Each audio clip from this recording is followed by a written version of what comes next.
BJP ನಾಯಕರ ಜೊತೆ ಒಂದೇ ಕಾರ್ನಲ್ಲಿ ಲಕ್ಷ್ಮಣ ಸವದಿ ಅಚ್ಚರಿ ಮೂಡಿಸಿದ ಸಾಹುಕಾರ ನಡೆ. ಜಗದೀಶ್ ಶೆಟ್ಟರ್ ಬಿಜೆಪಿ ಸೇರ್ಪಡೆ ನಂತರ ಮಾಜಿ ಡಿಸಿಎಂ ಹಾಗೂ ಅಥಣಿ ಕ್ಷೇತ್ರದ ಕಾಂಗ್ರೆಸ್ ಶಾಸಕ ಲಕ್ಷ್ಮಣ ಸವದಿ ಪಕ್ಷ ತೊರೆಯುತ್ತಾರೆ ಎಂದು ಊಹಾಪೋಹಗಳು ಇರುವ ಬೆನ್ನಲ್ಲೇ ಸ್ಥಳೀಯ ಬಿಜೆಪಿ ಮುಖಂಡರ ಜೊತೆ ಓಡಾಟ ನಡೆಸಿದ್ದು ರಾಜಕೀಯ ವಲಯದಲ್ಲಿ ತೀವ್ರ ಚರ್ಚೆ ಮೂಡಿಸಿದೆ. ಕಳೆದ ವಿಧಾನಸಭಾ ಚುನಾವಣೆ ಸಂದರ್ಭದಲ್ಲಿ ಅಥಣಿ ಕ್ಷೇತ್ರದ ಬಿಜೆಪಿ ಟಿಕೆಟ್ ನಿರಾಕರಿಸಿದ ಹಿನ್ನೆಲೆಯಲ್ಲಿ ಕಾಂಗ್ರೆಸ್ ಸೇರಿ ಶಾಸಕರಾಗಿದ್ದರು. ಆದರೆ ಕೆಲ ದಿನಗಳಿಂದ ಲಕ್ಷ್ಮಣ ಸವದಿ ಕಾಂಗ್ರೆಸ್ ತೊರೆದು ಬಿಜೆಪಿ ಸೇರ್ಪಡೆಯಾಗ್ತಾರೆ ಎಂಬ ಊಹಾಪೋಹಗಳು ಜೋರಾಗಿವೆ. ಈ ಮಧ್ಯೆ ಸೋಮವಾರ ಬೆಳಗಾವಿ ಡಿಸಿಸಿ ಬ್ಯಾಂಕ್ನ ಸಾಮಾನ್ಯ ಸಭೆ ಹಿನ್ನೆಲೆಯಲ್ಲಿ ಸವದಿ ಬಿಜೆಪಿ ಮುಖಂಡರ ಜೊತೆ ಓಡಾಟ ನಡೆಸಿ ಒಟ್ಟಿಗೆ ಊಟ ಮಾಡಿದ್ದು ಕುತೂಹಲ ಮೂಡಿಸಿದೆ. ಸವದಿಯವರನ್ನ ಬಿಜೆಪಿಗೆ ಕರೆತರಲು ಒಂದು ಟೀಮ್ ರೆಡಿಯಾಗಿದೆಯಾ ಎಂದು ಮಾಧ್ಯಮಗಳ ಪ್ರಶ್ನೆಗೆ ಉತ್ತರಿಸಿ, ಎಲ್ಲ ಸಹಜವಾಗಿ ನಡೆಯುವಂಥದ್ದು. ಅವರು ಟೀಮ್ ಮಾಡಿದ್ದಾರೋ ಅಥವಾ ನನಗೆ ಗೊತ್ತಿಲ್ಲ. ನಾನು ಕಾಂಗ್ರೆಸ್ ಪಕ್ಷದ ಚಿಹ್ನೆಯ ಮೇಲೆ ಆಯ್ಕೆಯಾಗಿದ್ದೇನೆ. ಕಾಂಗ್ರೆಸ್ ಪಕ್ಷದ ಶಾಸಕನಾಗಿ ಕೆಲಸ ಮಾಡ್ತಿದ್ದೀನಿ. ಅಂತಹ ಪ್ರಶ್ನೆ ನನ್ನ ಮುಂದಿಲ್ಲ. ಇನ್ನು ನಾನಾಗಲಿ ನನ್ನ ಮಗನಾಗಲಿ ಲೋಕಸಭೆಗೆ ಸ್ಪರ್ಧೆ ಮಾಡಲ್ಲ. ಅದಕ್ಕಾಗಿ ನಾನಾಗಲಿ ನನ್ನ ಮಗನಾಗಲಿ ಅರ್ಜಿ ಸಹ ಹಾಕಿಲ್ಲ. ಲಕ್ಷ್ಮಣ ಸವದಿ ಮನಸ್ಸಿನಲ್ಲಿ ಏನಿದೆ ಎಂದು ತಿಳಿದುಕೊಂಡು ನಂತರ ಮಾತನಾಡ್ತೀನಿ ಎಂಬ ಯಡಿಯೂರಪ್ಪ ಹೇಳಿಕೆ ವಿಚಾರ ನನ್ನ ಮನಸ್ಸಿನಲ್ಲಿ ಏನಿದೆ ಅದು ಯಾರಿಗೂ ತಿಳಿದುಕೊಳ್ಳಲು ಆಗಲ್ಲ. ಅದು ನನಗೆ, ಆ ಭಗವಂತನಿಗೆ ಮಾತ್ರ ಗೊತ್ತು. ಇನ್ನು BL ಸಂತೋಷ್ ಅವರು ನಿಮ್ಮನ್ನು ಸಂಪರ್ಕ ಮಾಡೋಕ್ಕೆ ಪ್ರಯತ್ನ ಮಾಡಿದ್ದಾರೆ ಎಂಬುದಕ್ಕೆ ಅವರು ಯಾರೂ ನನ್ನ ಸಂಪರ್ಕ ಮಾಡಿಲ್ಲ. ಆಗ ಆ ಪ್ರಶ್ನೆ ಉದ್ಭವಿಸಿಲ್ಲ. ಅವರಿಗೆ ಅವಶ್ಯಕತೆ ಅನಿವಾರ್ಯ ಇದ್ದಾಗ ಸ್ವಾಭಾವಿಕವಾಗಿ ಕೇಳ್ತಾರೆ. ಆದರೆ ತೀರ್ಮಾನ ಮಾಡೋದು ನಾನೇ ಅಲ್ವೇ ಎಂದು ಪ್ರಶ್ನಿಸಿದರು. ನನ್ನ ಹಣೆ ಬರಹದಲ್ಲಿ ಏನಿದೆ ಎನ್ನುವುದು ಯಾರಿಗೂ ಗೊತ್ತಿಲ್ಲ ಎಂದ ಲಕ್ಷ್ಮಣ ಸವದಿ, ಅಲ್ಲಿ DCM ಆಗಿದ್ರು ಇಲ್ಲೂ DCM ಆಗ್ತೀರಿ ಎಂಬ ಮಾಧ್ಯಮಗಳ ಪ್ರಶ್ನೆಗೆ ನೋಡೋಣ, ಮುಂದೆ ಕಾಲ ಇದೆ, ನಾವು ಇರ್ತೀವಿ, ನೀವು ಇರ್ತೀರಿ ಎಂದು ಹೇಳಿದರು. ವಿಶೇಷನೆಲ್ಲ ಬೋರ್ಡ್ ಮೀಟಿಂಗ್ DCC ಬ್ಯಾಂಕ್ ಅಧ್ಯಕ್ಷರ ಬದಲಾವಣೆ ಆಗುತ್ತೆ. ಚುನಾವಣೆ ಒಳಗೆ ಕೆಳಗೆ ದಿವಸದ ಪ್ರಯತ್ನ ನಡೀತಾ ಇದೆ. ಎಲ್ಲ ಊಹಾಪೋಹ ಯಾವುದಿಲ್ಲ, ಅಂಥದ್ದು ಯಾವ್ದು ಎಜೆಂಡಾ ಯಾವ ಟೀಮೂ ಇಲ್ಲ, ಏನಿಲ್ಲ. ರಮೇಶ್ ಕತ್ತಿ BJP ಇರ್ಬೋದು, ನಾನು ಕಾಂಗ್ರೆಸ್ ಇರ್ಬೋದು. ಈ ಪಕ್ಷಾತೀತವಾಗಿ ನಾವು ಸುಮಾರು ಒಂದು 30-35 ವರ್ಷದಿಂದ ಇಲ್ಲಿ ಪಕ್ಷಾತೀತವಾಗಿಯೇ ಇಲ್ಲಿ ನಡ್ಕೊಂಡು ಬಂದಿರ್ತಾರೆ. ಇನ್ನು 1.5 ವರ್ಷದಲ್ಲಿ ಚುನಾವಣೆನೇ ಬರುತ್ತೆ. ಅಧ್ಯಕ್ಷ ಬದಲಾವಣೆ ಅದು ಇದು ನಮ್ಮದು ಯಾವುದೇ ಪ್ರಶ್ನೆಗಳು ಇನ್ನೂವರೆಗೆ ಬಂದಿಲ್ಲ. ನಿಮ್ಮ ಕಡೆಯಿಂದ ನಾನು ಕೇಳ್ತೇನೆ.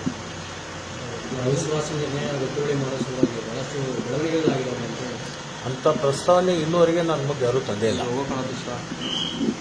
ವಿಶ್ವಾಸ ನಿರ್ಣಯ ಅಂತಕ್ಕಂಥ ಪ್ರಶ್ನೆ ನನ್ನ ಮುಂದೆ ತಂದಿಲ್ಲ. ಅಂಥ ಪ್ರಸ್ತಾವನೆಯೂ ಯಾರು ತಂದಿಲ್ಲ.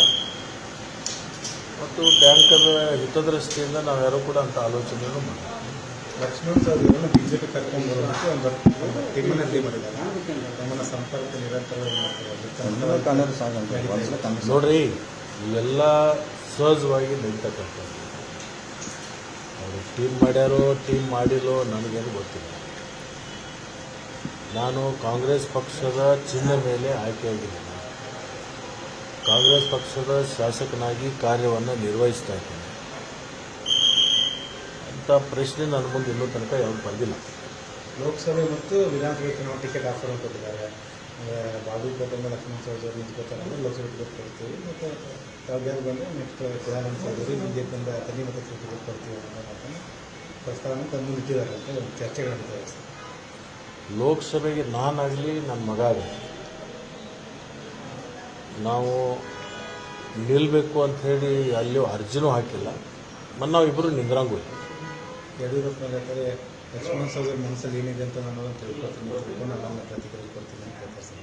BJP ವಾಪಸ್ ಬರೋ ವಿಚಾರ ನನ್ನ ಮನಸ್ಸಿನಾಗ ಏನೈತೆ ಅನ್ನೋದು ಯಾರಿಗೂ ತಿಳ್ಕೊಳಕ್ಕಾಗಲ್ಲ. ನನಗೆ ಗೊತ್ತು, ಆ ಭಗವಂತ BL ಸಂತೋಷ್ ರಾಜಕೀಯ ಗುರುಗಳು ಅವರು ಧಿಕ್ಕಾರ ಬರೆದು ಕೂಡ ನೀವು ಕಾಂಗ್ರೆಸ್ ಸೇರುವಂಥ ಪರಿಸ್ಥಿತಿ ನಿರ್ಮಾಣ ಆಗಿತ್ತು. ಈಗ ಯಾರು ನನ್ನ ಜೊತೆ ಸಂಪರ್ಕ ಮಾಡಿಲ್ಲ. ಅಂದರೆ ಗುರುವಿನ ಆಹ್ವಾನ ಬಂದರೆ ಈಗ ಪ್ರಶ್ನೆ ಉದ್ಭವ ಆಗಲ್ಲ. BJP ಬಿಟ್ಟು ಕಾಂಗ್ರೆಸ್ ಸೇರಿ ಕಾಂಗ್ರೆಸ್ ಪಕ್ಷದ ಶಾಸಕನಾಗಿದ್ದೀನಿ. ನಾನು ಕಾಂಗ್ರೆಸ್ ಪಕ್ಷದ ನಿಷ್ಠಾವಂತ ಶಾಸಕನಾಗಿ ಕಾರ್ಯವನ್ನು ನಿರ್ವಹಿಸ್ತಾ ಇದ್ದೀನಿ. ಅಂಥ ಪ್ರಶ್ನೆ ಯಾವುದೂ ನನ್ನ ಮುಂದೆ ಬಂದಿಲ್ಲ. ಅವರು ಸಂಪರ್ಕ ಮಾಡ್ತಾರೆ. ಅವರಿಗೆ ಅನಿವಾರ್ಯ ಅವಶ್ಯಕತೆ ಇದ್ದಾಗ ಸ್ವಾಭಾವಿಕವಾಗಿ ಕೇಳ್ತಾರೆ.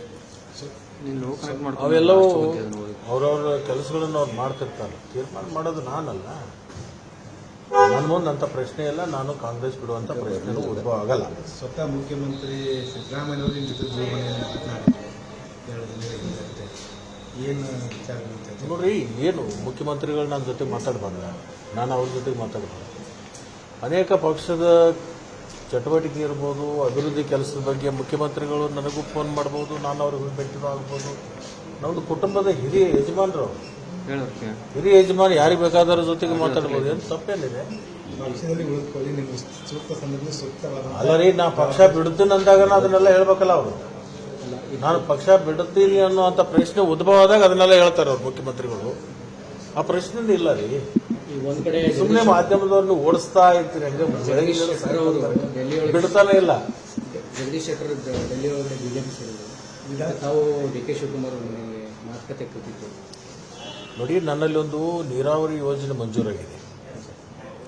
ಮಾನ್ಯ ಮುಖ್ಯಮಂತ್ರಿಗಳು, ಉಪಮುಖ್ಯಮಂತ್ರಿಗಳು ಅಥಣಿಗೆ ಬಂದಂಥ ಸಂದರ್ಭದಲ್ಲಿ ಅವರಿಗೆ ನಾನು ವಿನಂತಿಯನ್ನು ಮಾಡಿಕೊಂಡಾಗ 1400 ಕೋಟಿ ನೀರಾವರಿ ಯೋಜನೆಗೆ ಒಪ್ಪಿಗೆಯನ್ನು ಕೊಟ್ಟು ಈಗ ಟೆಂಡರ್ ಪ್ರಕ್ರಿಯೆ ಮುಗಿದಿದೆ. ನಾಳೆ 12ನೇ ತಾರೀಕು ಅಧಿವೇಶನ ಪ್ರಾರಂಭ ಆಗೋಕ್ಕಿಂತ ಮುಂಚೆ ಬಂದು ಅದನ್ನು ಭೂಮಿ ಪೂಜೆ ಮಾಡಿ ಆ ಕಾರ್ಯಕ್ಕೆ ಚಾಲನೆ ಕೊಡಬೇಕು ಅಂತೇಳಿ ಅವ್ರಿಗೆ ವಿನಂತಿಯನ್ನು ಮಾಡ್ಕೊಳ್ಳೋಕೆ ಅವ್ರು ನೀರಾವರಿ ಸಚಿವರು ಆಗಿರೋದರಿಂದ ಅಲ್ಲಿ ಕೇಳ್ಕೊಳಕ್ಕೆ ಹೋಗಿದ್ದೆ. ಅವರು ಬನ್ನಿ ನಿಗದಿ ಮಾಡೋಣ ಅಂತಕ್ಕಂಥ ಮಾತನ್ನು ಹೇಳಿದಾಗ ಅಲ್ಲಿ ಹೋಗಿ ನಾನು ಭೇಟಿಯಾಗಿದ್ದೆ. ಅಂತ ಯಾವುದೇ ಚರ್ಚೆಗಳು ನಮ್ಮಲ್ಲಿಲ್ಲ. ಆದಷ್ಟು ಬೇಗ ಮಂತ್ರಿ ಅದು ನನ್ನ ಹಣೆ ಬರದಲ್ಲಿ ಏನು ಬರೆದಿದೆ ನಿಮ್ಗೆ ಯಾರಿಗೂ ಗೊತ್ತಿರಲಿಲ್ಲ, ನನಗೂ ಗೊತ್ತಿಲ್ಲ. ಯಾವ ಕಾಲದಾಗ ಯಾರ್ಯಾರು ಏನೇನು ಆಕಾರ ಅನ್ನೋದು ಹೆಂಗೆ ಗೊತ್ತಾಗುತ್ತೆ? ಸೊ ಸಿಹಿ ಸುದ್ದಿ ಅಂತೂ ಇದೆ. ಹಿಂದೆ DCM ನೀನು ಈಗ ನ್ಯೂಸ್ 5ದಾಗ ಇದೆ, ನನಗೆ ಒಂದೇ ಒಂದು ಸುದ್ದಿ ಅದ. ನೀವು ನ್ಯಾಷನಲ್ ಮೀಡಿಯಾಕ್ಕೆ ಹೋಗಿ ಡೆಲ್ಲಿಗೆ ಹೋಗಿ ಅಂತ ಸುದ್ದಿ ಇದೆ. ಓಕೆ, DCM ಆಗಿದ್ರು ಇಲ್ಲಿ ಮತ್ತೆ DCM ಹಿಂದೆ ಬಿಜೆಪಿಯಲ್ಲಿ DCM ಆಗೇ ಇದ್ರು. ಈಗ ಮತ್ತೆ ಅದೇ ಸ್ಥಾನಕ್ಕೆ ಹೋಗ್ತೀನಿ, ಯಾಕಂದ್ರೆ ಮೊನ್ನೆ ಈಗ ಗೆದ್ಕೊಂಡ್ ಬಂದಿರೋಂಥವ್ರಿಗೆ ನಿಗಮ ಮಂಡಳಿ ಸ್ಥಾನವನ್ನು ಕೊಡಿಸಿ ಯಶಸ್ವಿ ಆಗಿದೆ. ಸೊ ಆ ಎಲ್ಲ ಬೆಳವಣಿಗೆ ನೋಡ್ತಾ ಇದ್ದಾರೆ. ನೋಡೋಣ, ಮುಂದೆ ಕಾಲ ಇರುತ್ತೆ, ನಾವು ಇರ್ತೀವಿ, ನೀವು ಇರ್ತೀವಿ, ನೋಡ್ಕೊಂಡು ಹೋಗೋಣ.